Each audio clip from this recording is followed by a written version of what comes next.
Very good morning to all, I hope you are good. तो जैसे ही आप सबको पता है कि हाँ, आज हमारे साथ हमारे पुंछ की शान, पुंछ की प्राइड मिस परसजीत को हमारे साथ है। तो फर्स्ट ऑफ ऑल हम आपका वेलकम करते हैं कि आप इधर आए। हमारा अपना जो कीमती जो वक्त था वो आज आपने हमें और हमारे व्यूअर्स को दिया, उसके लिए हम आपको तहे दिल से शुक्रिया अदा करना चाहते हैं।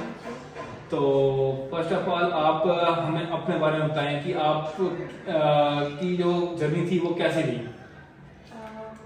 पहले मेरा नाम परसजीत कौर है और मैं डिस्ट्रिक्ट पुंछ से बिलोंग करती हूँ। मेरा स्कूलिंग हाई स्कूल पुंछ से हुआ है, followed by Shiltu Harikrishna public school Poonch से।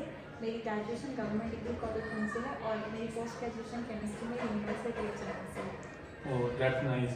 तो आप मेरे को बताओ कि आपको जब ये जो यूपीएससी वगैरह इसका जो क्रेज है ये कब स्टार्ट हुआ?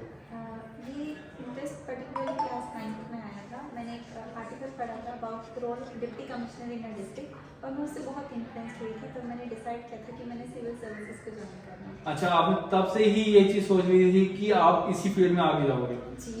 तो आपने जो इसकी जो तैयारी थी वो उसी टाइम से स्टार्ट कर दी या बाद में लेटर ऑन? नहीं, प्रिपरेशन बहुत लेट स्टार्ट की। Last year of the graduation में 2019 से।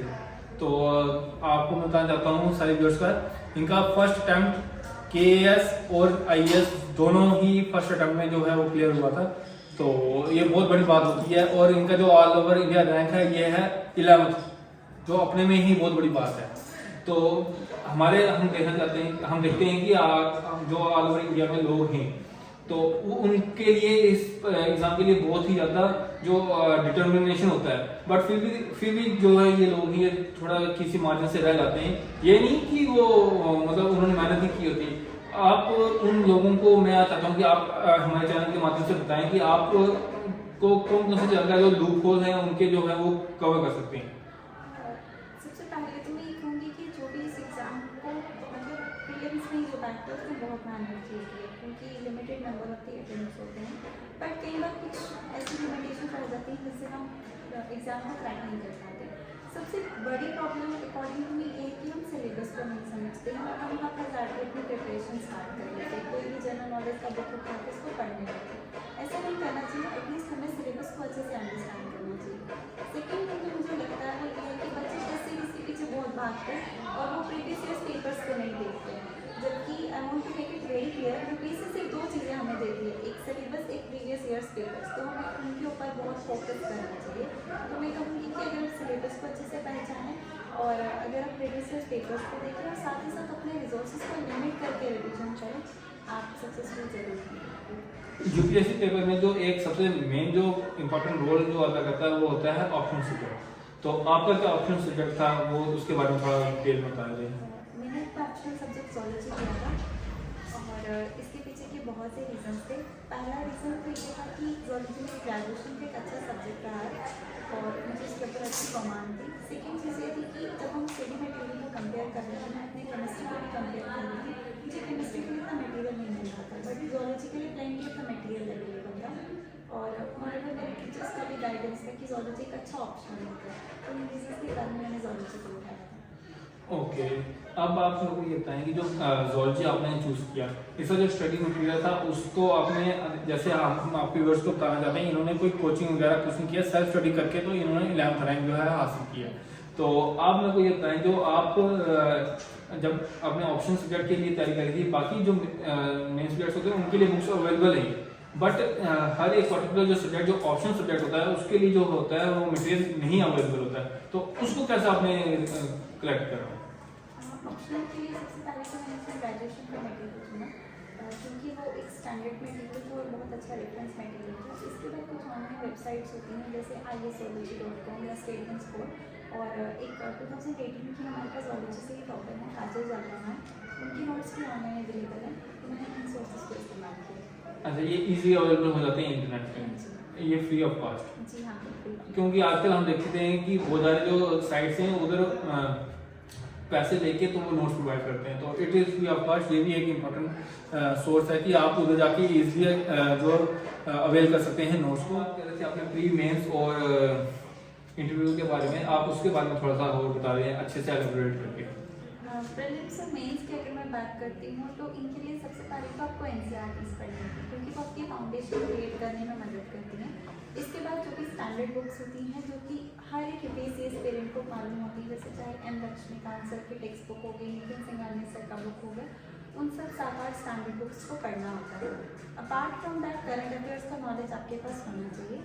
अब मैं स्पेसिफिकली प्रीलिम्स की बात करूँगी। प्रीलिम्स हमारा एक्चुअल नॉलेज को टेस्ट करता है, तो उसके लिए अगर हम GS के पेपर की बात करते हैं तो जो सोर्सेस मैंने कहे उसके साथ आप प्रीवियस ईयर पेपर्स को टच कर लीजिए क्योंकि उससे आपको आइडिया मिलेगा कि कैसे क्वेश्चन फ्रेम होते हैं। CSAT के लिए हमारे पास MK पांडे सर का एक टेक्स्ट बुक आता है, उसके साथ RS अग्रवाल सर का भी बुक है और वो आपको एक मतलब एक ब्लू प्रिंट दे देता है कि कैसे क्वेश्चन आते हैं, आपको किस तरीके से आंसर देना है।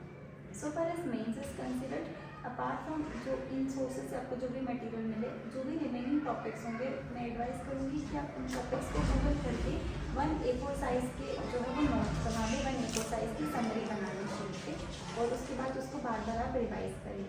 इसके साथ mains is all about answer writing, तो जितनी ज़्यादा आंसर राइटिंग कर सकते हैं वो कीजिए। पर्सनली मैं 5-6 आंसर्स पर डे लिखा करती थी, एक लिमिटेड टाइम फ्रेम, तो आपके जितने ज़्यादा आंसर्स लिख सकते हैं वो आप आंसर्स। तो आंसर राइटिंग के लिए हमने मेन चीज़ देखी है कि लोग चाहते हैं कि हम अपने पेजेस भर के आ जाएं, क्वांटिटी मैटर नहीं करेगी। तो उस चीज़ के बारे में आप उस चीज़ को कैसे टच करना चाहेंगे कि आपके अकॉर्डिंग जो आपने किया उसमें क्या चीज़ डिफरेंस थी? जब हम अगर एक्चुअल एग्जाम की बात करते हैं तो वहाँ पे एक लिमिटेड स्पेस होती है हर एक क्वेश्चन के लिए और उससे ज़्यादा ना उससे कम, मतलब कैसा ही हिसाब होता है। तो जिस तरीके से हम ग्रेजुअली लिखते हैं तो हमें आंसर राइटिंग का फ्लो बनता है और हमें पता चलता है कि किस तरीके से हम अपने थॉट्स को एक लिमिटेड स्पेस में अरेंज करें। बट वही चीज़ें ये सब चीज़ें प्रैक्टिस से ही आती हैं। जो आपका फर्स्ट आंसर होगा वो वर्स्ट आंसर होगा, बट स्लोली इम्प्रूवमेंट होती है। मेरा ये क्वेश्चन था कि जैसे जो बुकलेट आपने बोला कि वो डिस्ट्रीब्यूट होती है, तो कितने पेजेस, ताकि जो जिन लोगों ने नहीं दिया उनको भी पता चल जाए कि कितने पेजेस होते हैं? एक 10 मार्क के क्वेश्चन के लिए हमारे पास 2 साइड्स होती हैं, फ्रंट एंड बैक साइड होती है, मतलब 2 पेजेस फॉर 10 मार्क क्वेश्चन, और जो 15 मार्क क्वेश्चन होता है उसके लिए 3 पेजेस होते हैं, और जो 20 मार्क क्वेश्चन होता है उसके लिए 4 पेजेस होते हैं। ओके। और वो ब्लैंक शीट्स होते हैं, दोनों साइड में मार्जिन होता है उनके, और ऊपर क्वेश्चन जो है वो प्रिंटेड होता है। ओके। आप हमें बताएंगे इंटरव्यू का, तो इंटरव्यू में आपके जो जूरी थे वो कौन कौन थे, तो क्या क्या क्वेश्चंस उन्होंने पुट करे? जैसे आप जम्मू के रिगार्डिंग उन्होंने क्वेश्चंस पूछे होंगे, वो बता दें ताकि लोगों को पता चल जाए कि एक्चुअली में होता क्या। मेरा इंटरव्यू पैनल इवनिंग सेशन का था and I was second person to go in. Raj Shukla sir का बोर्ड था और बहुत से क्वेश्चंस पूछे गए थे। सबसे पहले कोई भी जम्मू कश्मीर से आता है तो सिक्योरिटी का बहुत बड़ा एंगल रहता है, तो डेफिनेटली जो ड्रोन्स के थ्रू ड्रग्स का डिलीवरी होता है, वेपन्स का डिलीवरी होता है, और ओवरग्राउंड वर्कर्स उनके बारे में बात की गई थी। इसके बाद जम्मू कश्मीर में जो भी एग्रीकल्चर प्रॉस्पेक्ट है उसके बारे में भी बात की गई थी। फिर यहाँ पे हमारे पास फूड प्रोसेसिंग इंडस्ट्री के बारे में बात की गई, क्योंकि एप्पल एक इंपॉर्टेंट प्रोडक्ट है जम्मू कश्मीर से जो बहुत ज़्यादा एक्सपोर्ट किया जाता है, तो उसके बारे में बात की गई, उसके पोटेंशियल के बारे में बात किया गया। इसके साथ साथ मुझे जो है जम्मू कश्मीर के स्पोर्ट्स पोटेंशियल के बारे में भी बात करनी था, क्योंकि गुलमर्ग में विंटर स्पोर्ट्स इवेंट कंडक्ट किया जाता है। और मेरा जम्मू यूनिवर्सिटी से पोस्ट ग्रेजुएशन थी, तो यूनिवर्सिटी के एस्टैब्लिशमेंट से रिलेटेड उसके डिपार्टमेंट से रिलेटेड कुछ क्वेश्चन थे। और करंट अफेयर्स उस समय इंडस रिवर टेटी वगैरह बहुत ज़्यादा न्यूज़ में थी, तो उनसे थोड़ी केएस का भी एग्जाम किया है और यूपीएससी दोनों आपने क्रैक किए, तो आपके अकॉर्डिंग यूपीएससी और केएस में क्या डिफरेंस है? क्योंकि कुछ लोग हमारे जो हैं इधर वो केएस को ज़्यादा प्रेफरेंस देते हैं because they don't want to go outside their duty, so they want to serve here in J and K only. So उन लोगों के बारे में आप क्या बोलना चाहेंगे कि उनको किस तरीके से प्रिपरेशन करनी चाहिए? मैं ये कहूँगी कि यूपीएससी का अम्ब्रेला बहुत बड़ा होता है, उसका एम्बिट बहुत बड़ा है, और जेकेएस या बाकी स्टेट पीसेस उसके अंडर ही आती है। अगर आप यूपीएससी के लिए अच्छे से प्रिपेयर करते हैं तो आपका जेकेएस क्लियर मतलब होना उसी के अंडर ही आ जाएगा, वो बहुत ईजिली क्लियर हो जाएगा। तो इसलिए मेरा तो यही है कि मैं सबको यही एडवाइस करूँगी कि आप यूपीएससी के लिए प्रिपेयर करें, आप बड़े सर्कल में प्रिपेयर करें। अगर आप बड़े सर्कल के लिए प्रिपेयर करेंगे, छोटे वाले सर्कल उसके अंडर कवर हो ही जाएंगे। तो अब भी आप जो अपनी जो ड्यूटी है वो सर्व करें, आपको आप किस किस फील्ड में जो इंटरेस्टेड हैं जिधर आप अपने जो फ्यूचर में जाकर सर्व करना चाहेंगे? मेरा फोकस 2 एरियाज पे रहेगा, पर्टिकुलरली हेल्थ और एजुकेशन एरिया पे, क्योंकि हम एक बैकवर्ड डिस्ट्रिक्ट से बिलोंग करते हैं, तो ऐसी डिस्ट्रिक्ट से बिलोंग करते हुए हमें ग्रास रूट की बहुत सी प्रॉब्लम्स पता है, जो शायद किसी मेट्रोपॉलिटन एरिया में रहने वाले को नहीं पता होंगी। और हमारी डिस्ट्रिक्ट की तरह ही बहुत सी डिस्ट्रिक्ट हमारी कंट्री में जो बहुत से पैरामीटर्स में लैक करती हैं, तो particularly government schools and government जब आपने कहा कि हमने जो आपने जो तैयारी है वो 2019 में किया, तो 2019 में जो application of article 370 and 35A और साथ ही साथ उसके जस्ट एक ईयर बाद कोरोना आ गया था, जिसके कोविड-19 जिसके बहुत ज़्यादा इफेक्ट्स हुए। तो क्या आपने उस पीरियड को कैसे यूटिलाइज किया, क्योंकि इंटरनेट तो था ही नहीं, तो आपने उस टाइम में कैसे प्रिपरेशन करी, अपने जो कंटिन्यूटी कैसे रखी अपनी सब्जेक्ट्स में? 2019 में जैसे आर्टिकल के रिवोकेशन में तो इंटरनेट सस्पेंड हो चुका था और ऑनलाइन के तो ऑप्शन नहीं थे, तब मैंने अपनी स्टैटिक नॉलेज के ऊपर ही फोकस किया, उनकी अभी भी प्रिपरेशन स्टार्ट किया था। तो जो टेक्स्ट बुक्स थी उन्हीं के ऊपर मैंने ओरिएंटेशन ज़्यादा रखी थी।